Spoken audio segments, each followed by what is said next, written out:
የሚሳደቡ ጀግኖች እየተባሉ አባቶችን የሚያዋርዱ የሃይማኖት አርበኞች እየተባሉ እኛ የእግዚአብሔርን ቤት እንጀራ እየበላን እንሰደባለን። እነሱ የፈርዖንን እንጀራ እየበሉ ግን የሚናገራቸው የለም። ቲክቶከሩም ፌመስ የሚሆነው እኛ ላይ ሰግጦ ከሊቀ ጳጳሱ አንስቶ እስከኛ ድረስ እንዳንሸጥ እንዳንለወጥ ግጥም አድርጎ ይሰድበናል። ከዛ ወስብሐት ለእግዚአብሔር ሲል እናንተ ከስር ትገቡና ቃለ ሕይወት ያሰማልን ትላላችሁ። እንደ የማንም የጀማሪ ፖለቲከኞች የዲስኩር ማሞቂያ እንደሆነች አትቀርም፣ ይመጣል። የማንም ጀማሪ ፓስተር የስድብ መለማመጃ እንደሆነች አትቀርም። መገናኛ ላይና ሜክሲኮ ላይ ኪሶቻችንን የሚያጥቡ ሌቦች እኮ እንዲህ ናቸው።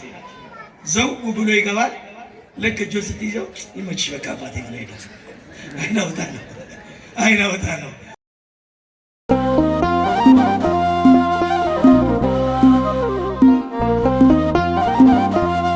ወልድ ወመንፈስ ቅዱስ አሐዱ አምላክ አሜን። ናኩቶ ለገባሬ ሰናያት ላዕሌነ እግዚአብሔር መሐሪ አቡሁ ለእግዚእነ ወአምላክነ ወመድኃኒነ ኢየሱስ ክርስቶስ ለእኛ በጎ ነገር ያደረገ ይቅር ባይ የጌታችን የአምላካችን የመድኃኒታችን የኢየሱስ ክርስቶስን አባት እግዚአብሔርን እናመሰግነዋለን። ጠብቆናልና ረድቶናልና ወደ እርሱ ተቀብሎናልና እስከዚህችም ሰዓት አድርሶናልና እንደ እግዚአብሔር አምላካችን ቅዱስና መልካም ፈቃድ ለጥቂት ያህል ደቂቃዎች ከእግዚአብሔር ቃልና ሐሳብ ጋር እንቆያለን። የምስጢር ባለቤት አምላካችን እግዚአብሔር ገልጦ እንዲያስተምረን ቸርነቱ ይረዳል። አሜን በሉ። ግድ የላችሁ ተወደደ እንደሱም ነገር እስቲ እጆቻችሁን ከፍ አድርጉ፣ ከፍ አድርጉ። ምን አንዱን እጅ ቻይና ነው እንደሰራ የእግዚአብሔር ነው አይደል? ሁለቱ አንድ እጅ ለፓርላማ ነው። በእግዚአብሔር ፊት ሁለት እጅ ነው የሚወጣው። እስቲ ቸፕ ቸፕ ቸፕ አድርጉ። ሴቶች እልልታ ጨምሩበት። ደግሞ እልልታችሁን ጨምሩ። አምላካችን እግዚአብሔር በሰማዩ ጉባኤ እንዲህ ባለ እልልታ ይቀበለን። የምንማማርበት የትምህርታችን ርዕስ የሚሆነው ወገባችሁ የታጠቀ መብራታችሁም የበራ ይሁን የሚል ይሆናል።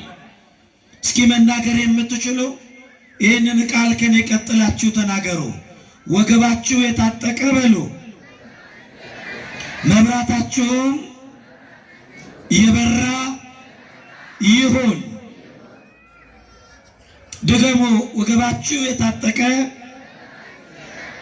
መብራታችሁም የበራ ይሁን። የሉቃስ ወንጌል ምዕራፍ 12 ቁጥር 35 ላይ የምናገኘው ቃል ነው። እርግጠኛ ነኝ አብዛኛውን ክፍል የዚህን የመጽሐፍ ቅዱስን ገጸ ንባብ ጠዋት በማለዳ በቅዳሴው ጸሎት ላይ ሲነበብ ሰምታችኋል። በአውደ ምሕረት አገልግሎትም በመምህራን ስትማሩ እንደቆያችሁ ተስፋ አደርጋለሁ። ነገር ግን ደግሞ የእግዚአብሔር ቃል ማለዳ ማለዳ አዲስ ሁል ጊዜ ተናፋቂ ነውና ደግመን ደጋግመን ብንሰማው ነፍስን የሚያጸና አጥንትን የሚያለመልም የዛለውን ማንነታችንን የሚያበረታ ነውና ደግመን እንማራለን። መምህራችን እግዚአብሔር ያስተምረን። መድኃኒታችን ኢየሱስ ክርስቶስ ነው ቃሉን የተናገረው። ወገባችሁ የታጠቀ መብራታችሁ የበራ ይሁን። ምን ያለ ይሁን? ምን ያለ ይሁን? መብራታችሁ የበራ ይሁን። ይሄ ትጋትን ያሳያል። ይሄ የክርስቲያኖች የመንፈሳዊ ሕይወት መርህ ነው። ለትጉሃን የተነገረ ቃል ነው። መቼ ነው ሰው ወገቡን የሚያስር? እናቶች ወገባችሁን የምታስሩት መቼ ነው? ስራ ስትሰሩ አይደል? ከበድ ያለ ስራ ሲሰራ ወገብ ይታሰራል።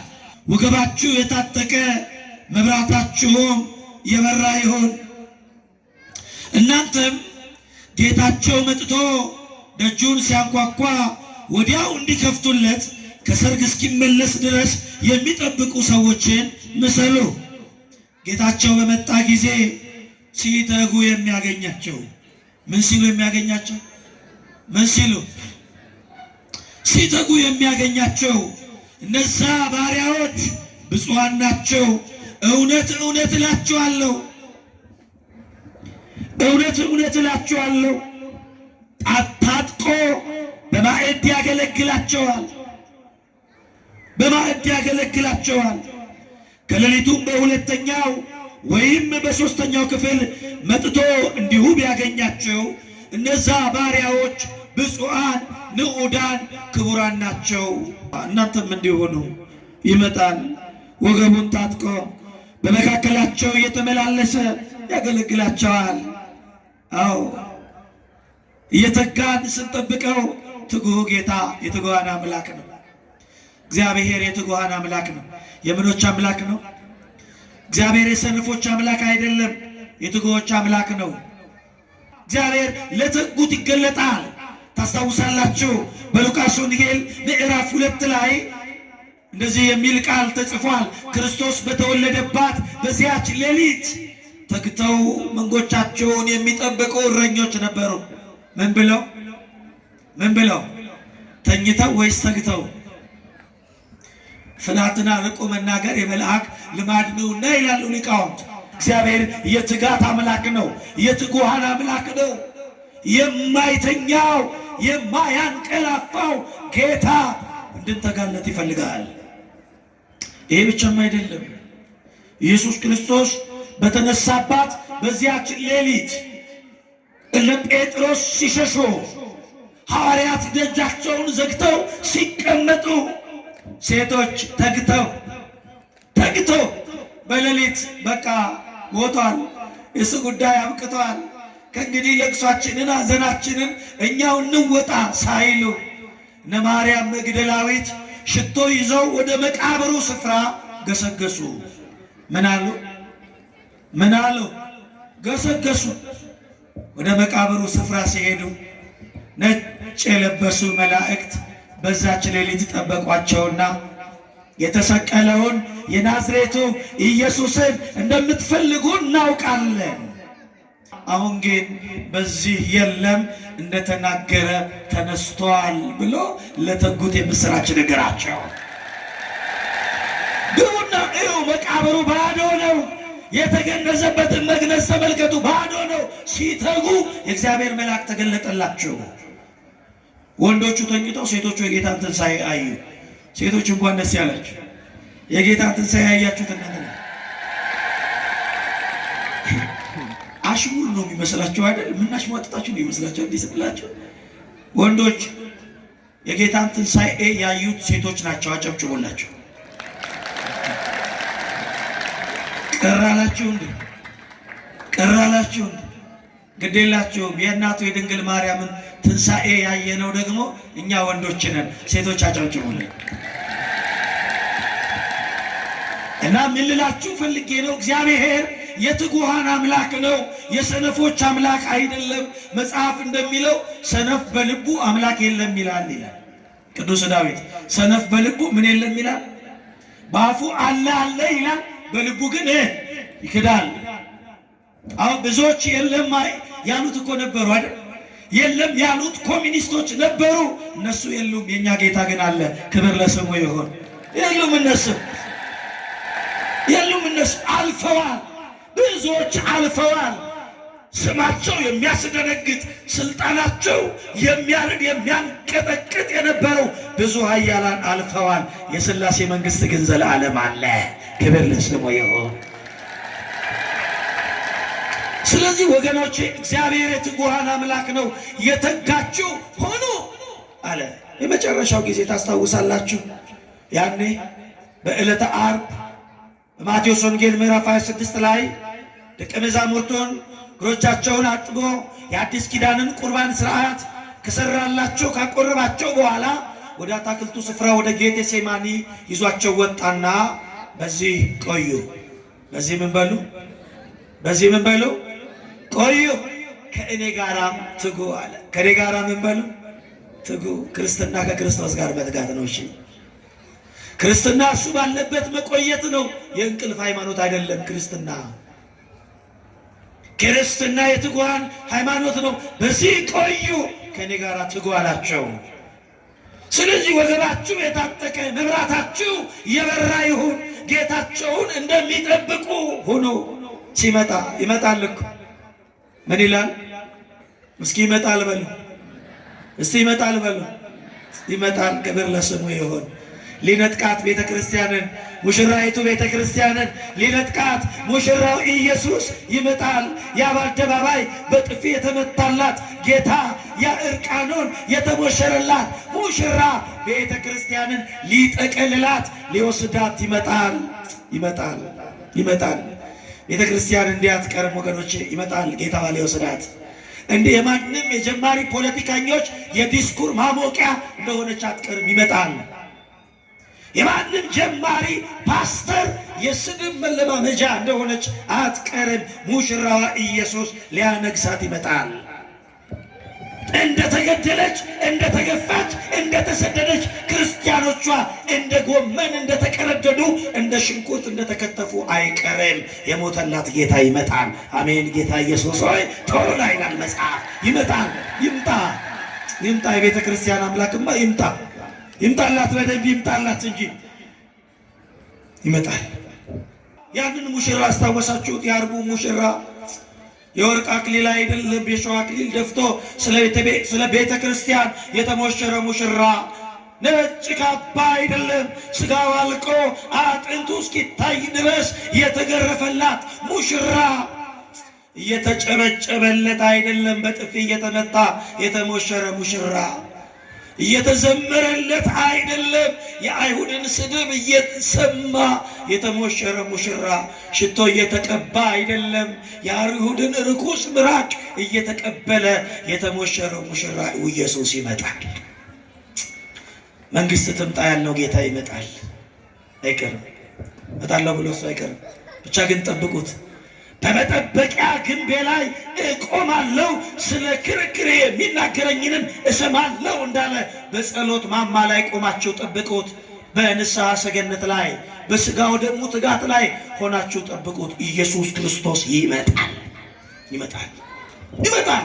ሲመጣ ግን የሚከፍቱለት ብፁዓን ናቸው አለ። ሲመጣ ምን የሚሉለት? አዎ መብራታቸውን አብርተው ወገባቸውን ታጥቀው የሚጠብቁት እነሱ ብፁዓን ናቸው። መብራት የተባለ ምግባር ሃይማኖት ምንድነው? ምግባር ሃይማኖት የሰማያት ሕገ ወንጌል ተስፋ እግዚእነ ኢየሱስ ክርስቶስ መብራታቸውን አብርተው ሙሽራቸውን የሚጠብቁ ቆነጃጅትን ትመስላለች አለ።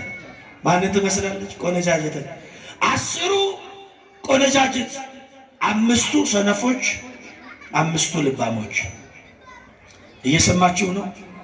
5ቱ ምኖች? ሰነፎች፣ 5ቱስ ልባሞች። ሙሽራቸውን ይጠብቃሉ። ልባሞቹ መብራት አላቸው፣ ዘይትም አላቸው። ምንና ምን አላቸው? መብራትና ምን? አደራችሁ ዘይት ስንላችሁ ወደ ኩሽናው እንዳትሄዱ እሺ። የድስት ላይ ወደምትጨምሩት በቀላሉ እንዲገባችሁ ታውቃላችሁ አይደል? አሁን እንኳን ቀርቷል። ሶላር ድቤለ ቻይና የለም ኩራዝ በብዛት ያለ አይመስለኝም። ግን ነዳጅ ይጨመርበታል። ከዛ ምን ይላል? ይበራል። የሚበራው ግን ምን ሲኖረው ነው? ምን ሲኖረው ነው? ዘይት ሲኖረው ነው። 5ቱ ልባሞቹ ዘይት አላቸው፣ መብራት አላቸው። 5ቱ ሰነፎቹ ደግሞ መብራት አላቸው፣ ዘይት የላቸው። ሙሽራው መጣ። ሙሽራው ምን አለ? እንዲህ እየተሰበሰብን ስሙን እየጠራ ነው ይምጣ። እንዲህ እየዘመርንለት ይምጣ። እንዲህ መቅደሱ ሞልተ ነጭ እንደለበስን ነጭ የሚያለብሰን ጌታ ይምጣ። መጣ ሙሽራው። መለከት ተነፋ፣ ነጋሪት ተጎሰመ፣ እልልታ ተሰማ። ሙሽራው መጥቷል፣ ውጡ ተቀበሉ ተባለ። እነዚህ 10ዎቹም ሙሽራው ሲዘገይ ተኝተዋል። መብራት ያላቸው ዘይት ያላቸው የሌላቸው ምን ብለዋል? ተኝተዋል። ሙሽራው በኩለ ሌሊት መጣ፣ ተነሱ ተቀበሉት ሲባል ልባሞቹ ዘይት ስላላቸው ላምባቸውን ለኩሰው ወጡ። ኩራዛቸውን ፋኖሳቸውን ለኩሰው ወጡ ሙሽራውን ሊቀበለው። አምስቱ ደግሞ ሰነፎች ስለነበሩ ዘይት አልነበራቸው። ኩራዛቸው ሊበራ ፋኖሳቸው ሊበራ አልቻለም። እባካችሁ ትንሽ ዘይት ስጡን አሉ። እኛ የያዝነው የራሳችን ብቻ ነው፣ ለራሳችሁ ወጣችሁ ግዙ ተባሉ። ሙሽራው ገባ። በር ከተዘጋ በኋላ መጡና በር አንኳኩ። ሙሽራው ሆይ እየጠበቅንህ ነበር፣ ክፈትልን። ተግተን ነበር እኮ ጠብቀንህ ነው ነበር፣ ዘይት አተን ልንገዛ ሄደን ነው፣ ክፈትልን አሉት። እኔ ግን አላውቃችሁም አላቸው ይላል። ምን አላላችሁም? ምን አላላችሁም? አላውቃችሁም። ሙሽራው የተባለው እንዳልኳችሁ ክርስቶስ ነው። ቆነጃጅት የተባልነው እኛ ነን።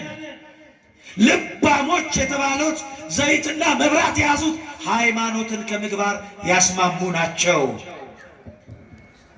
ሰነፎች የተባሉ ሃይማኖት አላቸው መብራት፣ ምግባር ዘይት የላቸው። ምግባር ዘይት የላቸው። ሙሽራው ክርስቶስ የመጣለት የምንለየው በዚህ ነው። ሃይማኖት ብቻ ይዘን ምግባር የሌለን ፍሬ አልባ በለሶች የሆንን ብዙ አለን። መብራታችንን አብርተን እንድንቀበለው መንፈሳዊ ትጋትን ልንተጋ ይገባል። ስለዚህ መብራታችሁ ምን ያለ ይሁን? የበራ ወገባችሁስ የታጠቀ። ለምን? ወደ ሙሽራው የምንሄድንና ለምን? ወደ ሰርጉ የምንገባንና። አስታወሳችሁ? ኦሪት ዘጸአት ምዕራፍ 12 ላይ እስራኤላውያን በግብፅ ባርነት ሲኖሩ እግዚአብሔር 9 ታላላቅ ታምራት 10ኛ ሞተ በኩርን 9ኙን ታምራት አሳይቶ 10ኛ ሞተ በኩርን ሲያመጣ እንዲህ አላቸው፣ እያንዳንዱ እስራኤላዊ ንጹሕ በግ ይውሰድ። ምን አይነት በግ? ምን አይነት በግ? ንጹሕ በግ ይውሰድ። በቤቱ የሚረድ የሚታረደውን በውሃ እንዳትቀቅሉት፣ ጥሬውንም እንዳትበሉት፣ በእሳት ጠብሳችሁ ብሉት። ግን አለ ስትበሉ አላቸው፣ ስትበሉ ወገባችሁን ታጥቃችሁ፣ በትራችሁን ጨብጣችሁ፣ ጫማችሁን አጥልቃችሁ አስራችሁ፣ ዕቃዎቻችሁን በእጃችሁ ይዛችሁ በአንድ እጃችሁ እየቸኮላችሁ ትበሉታላችሁ። ሩቅ እንደሚጓዝ ለመንገድ እንደሚቸኩል ሰው ሆናችሁ ትበሉታላችሁ አላቸው። ልብ አድርጉ። የበሉት ወገባቸውን ታጥቀው ነው። የበሉት ጫማቸውን ተጫምተው ነው። የበሉት በትራቸውን ጨብጠው ነው። የበሉት ደግሞ ከመራራ ቅጠል ጋር ነው። ኦሪት ዘጸአት ምዕራፍ 12ን ገብታችሁ አንብቡ። እኛም የአዲስ ኪዳን ክርስቲያኖች ፋሲካችን ኢየሱስ ክርስቶስ፣ ንጹሕ በግ ክርስቶስ በደል ሳይኖርበት ወንጀል ሳይገኝበት በአደባባይ የተሰቀለልን የክርስቶስን ቅዱስ ሥጋውን ክቡር ደሙን ስንበላ ወገባችንን ታጥቀን በትራችንን ጨብጠን ጫማችንን ተጫምተን እንመገበዋለን። እንደነዛ እንዳይመስላችሁ። ቅዱስ ጳውሎስ እንዲህ ይለናል። አንደኛ ቆሮንቶስ ምዕራፍ 5 ላይ ፋሲካችን ክርስቶስ ታርዷልና ይላል። እስኪ በሉ በማርያም ፋሲካችን በሉ። ክርስቶስ ታርዷል። እባካችሁ ደግማችሁ በሉ። ፋሲካችን በሉ። ክርስቶስ ምን ብሏል? ታርዷል። አዎ ባህረ ኤርትራን አይደለም ባህረ እሳትን የከፈለልን የፋሲካው በግ ክርስቶስ ታርዷል። አዎ ፈርዖንን አይደለም ዲያብሎስን ያሰጠመልን ክርስቶስ ፋሲካችን ታርዷል። አዎ ምድረ ርስት ከነዓንን አይደለም ርስት ሰማያዊት መንግሥተ ሰማያትን ያዘጋጀልን ፋሲካችን ክርስቶስ ታርዷል። ክብር ለታረደው በግ ይሁን። እኛ ሁላችን እየቸኮልን የምንበላው በጋችን ክርስቶስ ወገባችንን ታጥቀን በትራችንን ጨብጠን ጫማችንን አጥልቀን እንበላዋለን።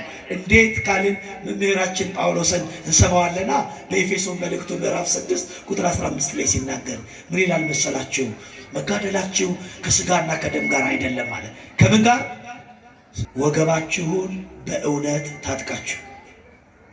ወገባችሁን ምን ብላችሁ? በምን ታጥቃችሁ? ክርስቲያን የሚታጠቀው የሻይናን ቀበቶ አይደለም በነፍሱ። እሱ ችግር የለውም። ሱሪያቸው እንዳይወልቅባችሁ በቀበቶ ታጠቁ። በመነፍሳችን በመንፈሳችን ግን የምንታጠቀው ትጥቃችን እውነት ነው። ምንድን ነው እውነት? አንድ ክርስቶስ ነው። ማን ነው ብሎናላ። እኔ መንገድ እውነት በሏ ሕይወትም ነኝ። እውነት ክርስቶስ ነው። እውነት አርነት ታወጣችኋለች፣ ነፃ ታወጣችኋለች ብሎናል። ስለዚህ ወገባችሁን በእውነት ታጥቃችሁ፣ የምንታጠቀው ወገባችንን በምንድን ነው? እውነት የተገፋችው እውነት የክርስቲያኖች ትጥቅ ናት። ያቺ በየፍርድ ቤቱ የተቀበረችው እውነት፣ ያቺ በሰዎች መካከል የተገፋችው እውነት፣ ያቺ በአማኞች ፊት ለፊት የቀጠነችው እውነት የክርስቲያኖች ግን ምንድን ናት? ትጥቅ ናት በሏታ። ወገባችሁን በእውነት ታጥቃችሁ እንደዚህ ይላል፣ ፈጽማችሁ ለመቆም እንድትችሉ የእግዚአብሔርን ዕቃ ጦር አንሱ። እንግዲህ ወገባችሁን በእውነት ታጥቃችሁ የጽድቅንም ጥሩር ለብሳችሁ በሰላም ወንጌልን በመዘጋጀት እግሮቻችሁን ተጫምታችሁ ቁሙ። በሁሉም ላይ ጨምራችሁ የሚንበለበሉትን የክፉን ፍላጻዎቹን ልታጠፉ የምትችሉበትን የእምነትን ጋሻ አንሱ። የመዳንን ራስ ቁር የመንፈስንም ሰይፍ ያዙ፣ እሱም የእግዚአብሔር ቃል ነው ይላል። እሱ ምንድን ነው? የመንፈስን ሰይፍ ያዙ። እሱ ምንድን ነው? የእግዚአብሔር ቃል። ክህደትን፣ ኑፋቄን፣ ጥርጣሬን የሚቆርጥ የእግዚአብሔር ቃል። እግዚአብሔር ቃል ሁለት አፍ ያለው ሰይፍ። እንደውም እዚሁ ሉቃስ ወንጌል ላይ እኮ ክርስቶስ ለደቀ መዛሙርቱ በሉ ያለ ጫማ ያለ ልብስ ያለ ከረጢት እንደላኳችሁ ታውቃላችሁ። በሉ አሁን ግን ያላችሁን ሽጡና ሰይፍ ግዙ አላቸው። ምን ግዙ? እና አብደላችሁ ይይዙና ይኸው የእናንተ ጌታም ሰይፍ ግዙ እያለ አይደል እንዴ ይላል። ሰይፍ ግዙ፣ ይህ ከአመፀኞች ጋር ተቆጠረ የሚለው የኢሳይያስ ቃል ይፈጸም ዘንድ ነው አለ። የዚህ ጊዜ ጴጥሮስ ቸኮል አለና ጌታ ሆይ በዚህ ሁለት ሰይፍ አለ አይበቃም አለው። ይበቃል አለ። ምን ይላል? ስንት ሰይፍ? እስከ አፍንጫ የታጠቀ የሮማ ወታደርን ለመዋጋት ስንት ሰይፍ? ሁለት ሰይፍ። ምን ይላል? ይበቃል። ይበቃል ያለው ስለ ሁለት ነገር ነው። የመጀመሪያው ንግግር ይበቃል ነው፣ አልጣመውም ማለት ነው ጌታ። የጴጥሮስ ሐሳብና የጌታ ሐሳብ አልመጣምና ይበቃል አለ። የመጀመሪያ ንግግሩ ነው። ሁለተኛ ይበቃል ያለው የእምነት ሰይፍ፣ የመንፈስ ሰይፍ የተባለው የእግዚአብሔር ቃል ካላችሁ ይበቃችኋል። የእግዚአብሔር ቃል ካላችሁ ምን ይላችኋል? ይበቃችኋል። ስለዚህ ክርስቲያኖች ወገባችንን በእውነት ታጥቀን እንደ በትራችን መስቀሉን ጨብጠን የወንጌልን ጫማ ተጫምተን በፍጥነት የምንበላው በትጋት የምንበላው ኢየሱስ ክርስቶስ ፋሲካችን ነው። የምንተጋው እንዲህ ነው የምንተጋው። እንደዚህ ይላል በማርቆስ ወንጌል ምዕራፍ 13 ቁጥር 33 ላይ እንዲህ ይላል፣ ድንገት መጥቶ አለ። መቼ መጥቶ? ድንገት መጥቶ ተኝታችሁ እንዳያገኛችሁ ትጉ። ምን ብላችሁ እንዳያገኛችሁ? ተኝታችሁ እንዳያገኛችሁ ምን በሉ? ትጉ። የሚመጣው እንደ ሌባ ነዋ። እንደ ሌባ እመጣለሁ ብሏል እኮ እዛው ለርዕስነት የመረጥነው ገጸ ንባብ ላይ እንደምን እመጣለሁ? የእግዚአብሔር ቀን እንደ ሌባ ትመጣለች። ሌባ በምን ሰዓት እንደሚመጣ ባለቤት ቢያውቅ ኖሮ ተግቶ ይጠብቀው ነበረ። ቤቱንም እንዳይቆፈር እንዳይሰበር፣ ንብረቱም እንዳይዘረፍ ይተጋ ነበረ አለ። ሌባ ደውሎ ይመጣል አላችሁ? የላችሁ? አላችሁ? እግዚአብሔር በቤቱ ያኖራችሁ። ሌባ ደውሎ ነው የሚመጣው። ለነገሩ የዘንድሮ ሌባ አይናውጣ ነው። ደውለው ሊመጣ ይችላል። አሁን ይሄ በቃ መገናኛ ላይና ሜክሲኮ ላይ ኪሶቻችንን የሚያጥቡ ሌቦች እኮ እንዲህ ናቸው። ዘው ብሎ ይገባል። ልክ እጁን ስትይዘው ይመችሽ በቃ አባቴ ብሎ ሄዳል። አይናውጣ ነው። የድሮ ሌባ፣ ጨዋው ሌባ፣ አይናፋሩ ሌባ በጨለማ የሚመጣው በሱ ነው የመሰለው። በምን ሰዓት እንደሚመጣ አታውቁም። ትጉ፣ ንቁ፣ ትጉ። እግዚአብሔር የትጉሃን አምላክ ነው። እግዚአብሔር የትጉሃን አምላክ ነው። ተግተን ልንጠብቀው ይገባል። ሽማግሌው 80 ዓመታቸው ነው። ስንት ዓመታቸው? 80 ዓመታቸው ነው። በ80 ዓመታቸው ሰንበት ትምህርት ቤት ገብቶ መዝሙር ይማራሉ። በስንት ዓመታቸው? በስንት ዓመታቸው? የዘንድሮ ሰንበት ተማሪ ሲያገባ ሰንበት ትምህርት ቤት ይደብረዋል። በቃ እስከ ጋብቻ ቀን ድረስ ብቻ ነው ሰንበት ትምህርት ቤት ዝም ይላል። ሰውየው ግን በስንት ዓመታቸው? በ80 ከዛ ደግሞ ይወጡና ውዳሴ ማርያም የሚማሩት ዲያቆናት የአብነት ትምህርት የሚማሩት ጋር ሄደው ይማራሉ። አንድ ሰው አያቸውና እርሶ በዚህ እድሜው በ80 ዓመቱ ከእንግዲህ ሰንበት ተማሪ ሆነው አይዘምሩ፣ ዲያቆን ሆነው አይቀድሱ፣ ምን ይሰራሉ? እኔ አሉ ልሞት አንድ ሐሙስ ነው የቀረኝ። ድንገት መልአከ ሞት መጥቶ ሲወስደኝ ጌታዬ ኬታ መጣኸው ብሎ ሲጠይቀው ሲዘምር አገኘሁት፣ ሲማር አገኘሁት ብሎ እንዲናገርልኝ እተጋለሁ አለ። ዛሬ አጠራራችን ኬት ይሆን? ግማሹ ሰግሮ ወድቆ ከቱቦ ውስጥ የተጠራ አለ። ግማሹ ሲሰርቅ ተይዞ ተመቶ የተጠራ አለ። ግማሹ ሲሴስን ሲዘሙት የተጠራ አለ። አጠራራችንን ክርስቶስ ያሳምረው። እየተጋችሁ ጠብቁኝ። ወገባችሁን ታጥቃችሁ መብራታችሁን እያበራችሁ መብራታችሁን አብርታችሁ ጠብቁኝ። እየደከማችሁ እየተጋችሁ ጠብቁኝ። በነገራችን ላይ ትጋቱ በመንፈሳዊ ሕይወት ብቻ አይደለም።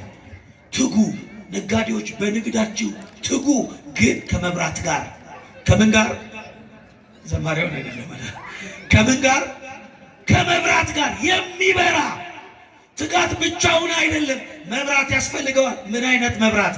የማቴዎስ ወንጌል ምዕራፍ 5 ቁጥር 16 ላይ የተቀመጠው መብራት እንዲህ አለ ጌታችን ክርስቶስ። ቸኮላችሁ አይደል? ማርያምን ጨርሻለሁ። አንዴ ቁጭ በሉ አንዴ። ጌታችን ክርስቶስ እንዲህ አለ ማቴዎስ ወንጌል ምዕራፍ 5 ቁጥር 16 ላይ መልካሙን ስራችሁን አይተው ምናችሁን አይተው? መልካሙን ስራችሁን አይተው በሰማይ ያለው አባታችሁን ያከብሩ ዘንድ ብርሃናችሁ በሰው ሁሉ ፊት ይብራ አለ።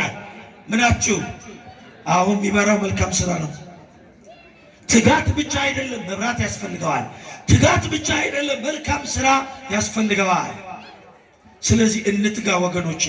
ቅዱስ ጳውሎስ የሚነግረንን ቃል እንስማና ትምህርታችንን እንጨርስ። የቅዱስ ጳውሎስ መልእክት ለሮሜ ክርስቲያኖች የተጻፈ ምዕራፍ 12 ቁጥር 6 ጀምሮ እንደተሰጠንም ልዩ ልዩ ጸጋ ስጦታ አለን፣ ትንቢትም ቢሆን እንደ እምነታችን መጠን ትንቢት እንናገር፣ አገልግሎትም ቢሆን በአገልግሎታችን እንትጋ። ምን እንበል? እንትጋ። የሚያስተምርም ቢሆን በማስተማሩ ይትጋ፣ የሚመክርም በመምከሩ ይትጋ፣ የሚሰጥም በልግስና ይስጥ፣ የሚገዛም በትጋት ይግዛ፣ የሚመርም በደስታ ይማር፣ ፍቅራችሁም ያለ ግብዝነት ይሁን ይላል። አገልጋይ ሁሉ በምን ይትጋ? በአገልግሎቱ ምን ይበል? አቤት ይትጋ።